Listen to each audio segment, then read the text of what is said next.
चौधरी साहब, जिस तरीके से संसद चल रही है और स्थगित हो गई है, 19 दिन का ये सेशन रहा है, किस तरीके से आप देख रहे हैं? सतर्क थोड़ी हुई है। हमारा टाइम पूरा हो लिया, आज था ही 19 तक का सेशन। सतर्क थोड़ी करी है, सेशन खत्म हो गया। तो कौन कौन से मुद्दे रहे हैं हरियाणा की अगर बात करें तो? हरियाणा नहीं, सारे देश के ही, क्योंकि ये कोई हरियाणा से संबंधित कोई बिल नहीं था, सारे देश से संबंधित बिल थे और लगभग लगभग आम सहमति से ये बिल पास हुए। लेकिन सभी ने बिलों में चर्चा में हिस्सा लिया है और हर पार्टी ने लिया है, क्षेत्रीय दलों ने भी लिया है, इंडिपेंडेंट ने भी लिया है। और अपनी एक बिल तो ऐसा था जो रात के 2 बजे तक जिस पर चर्चा चली है। क्या लगता है सर, जैसे जब पार्लियामेंट की शुरुआत हुई तो एसआईआर पर विपक्ष चर्चा चाहता था, लेकिन हंगामा जो है वो हंगामे की भेंट चढ़ता रहा। उसके बाद नहीं, एसआईआर पर उन्होंने चर्चा में पूरा हिस्सा लिया और फिर आम सहमति से ही वो बिल सर्वसम्मति से पास हो गया। मुझे तो नहीं लगा। हाँ, कुछ एक बात तो मेरा अपना विरोध जताने के लिए वो जरूर, जैसी आदत है वो किया था उन्होंने।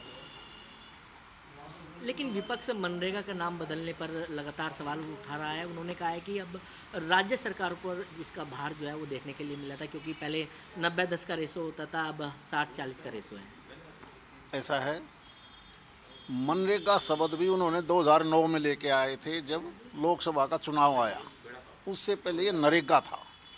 वही नरेगा का कानून उन्होंने बनाया था 2005 में और बाद में उन्होंने देखा कि इसका कोई फ़ायदा नहीं, तो उसका नाम मनरेगा उन्होंने 2009 के लोकसभा चुनाव से पहले रखा।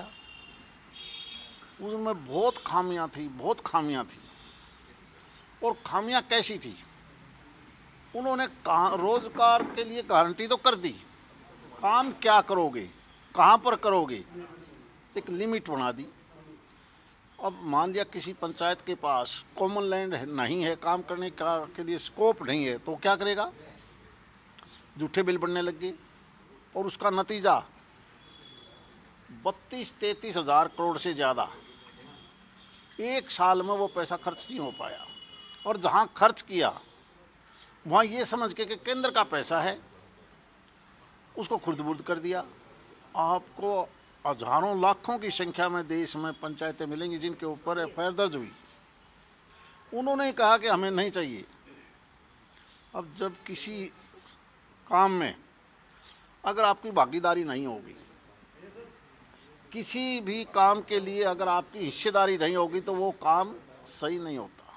ये 60-40 का जो अनुपात किया है, ये 100% ठीक किया है।